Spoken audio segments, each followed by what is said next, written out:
हरे कृष्णा।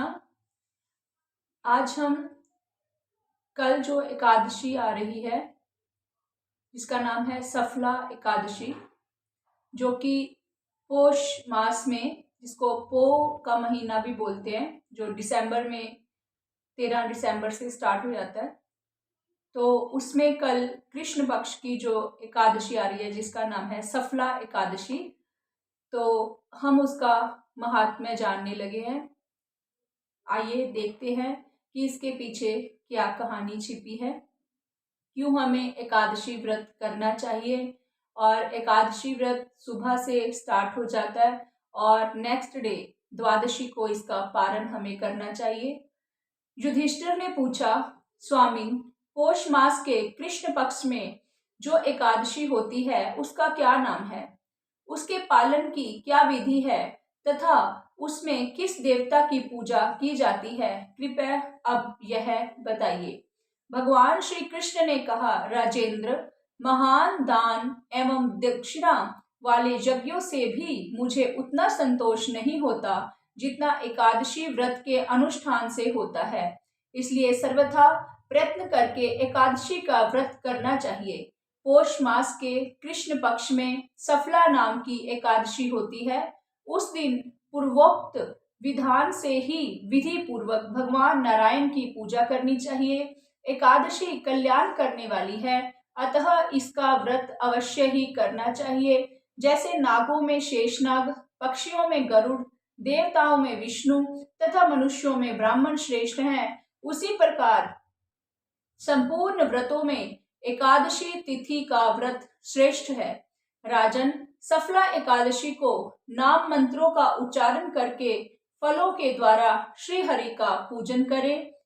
नारियल के फल, सुपारी, बिजोरा नींबू, एक प्रकार का नींबू जो आकार में नारंगी के बराबर होता है, जमीरा नींबू, अनार, सुंदर आंवला, लौंग, बेर तथा विशेषतः आम के फलों में देव देवेश्वर श्री हरि की पूजा करनी चाहिए।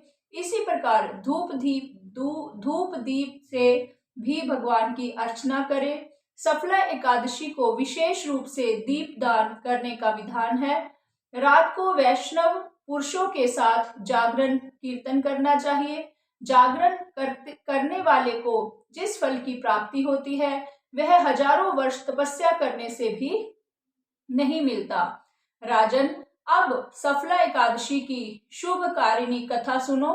चंपावती नाम से विख्यात एक पुरी है जो कभी राजा माहिष्मत की राजधानी थी।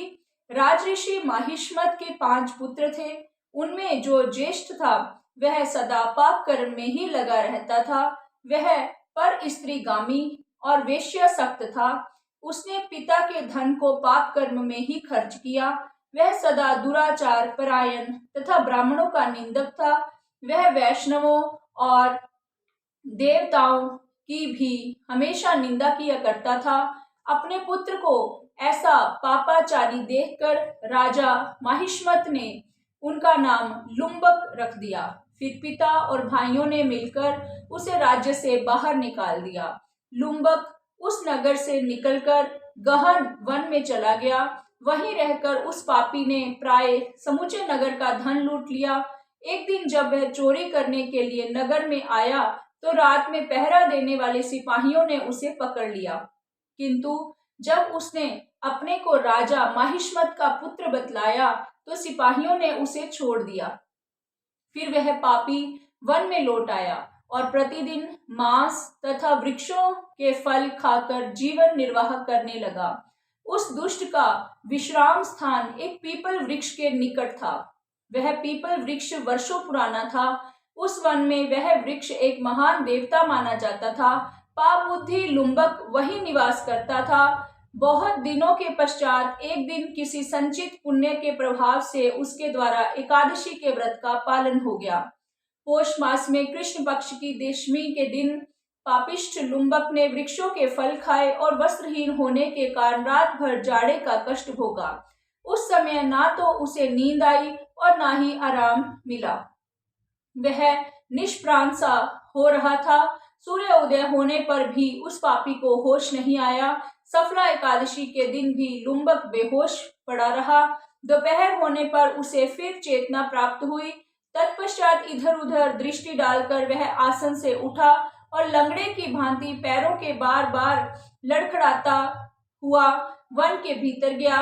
वह भूख से दुर्बल और पीड़ित हो रहा था। राजन, उस समय लुम्बक बहुत से फल लेकर ज्यों ही विश्राम स्थान पर लौटा, त्यों ही सूर्यदेव अस्त हो गए। तब उसने वृक्ष की जड़ में बहुत से फल निवेदन करते हुए कहा, इन फलों से लक्ष्मीपति भगवान विष्णु संतुष्ट हों। ऐसा कहकर लुम्बक ने रात भर नींद नहीं ली। इस प्रकार अनायास ही उसने इस व्रत का पालन कर लिया। उस समय सहसा आकाशवाणी हुई, राजकुमार, तुम सफला एकादशी के प्रसाद से राज्य और पुत्र प्राप्त करोगे। बहुत अच्छा कहकर उसने वरदान स्वीकार किया। इसके बाद उसका रूप दिव्य हो गया। तब से उसकी उत्तम बुद्धि भगवान विष्णु के भजन में लग गई।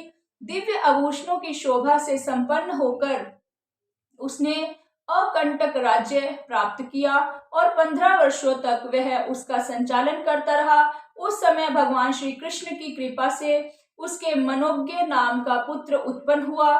जब वह बड़ा हुआ तब लुम्बक ने तुरंत ही राज्य की ममता छोड़कर उसे पुत्र को सौंप दिया और वह भगवान श्री कृष्ण के समीप चला गया, जहां जाकर मनुष्य कभी शोक में नहीं पड़ता।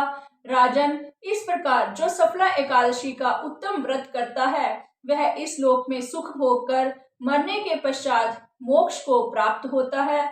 संसार में वे मनुष्य धन्य है जो सफला एकादशी के व्रत में लगे रहते हैं, उन्हीं का जन्म सफल है। महाराज, इसकी महिमा को पढ़ने, सुनने तथा उसके अनुसार आचरण करने से मनुष्य राजसूय यज्ञ का फल पाता है।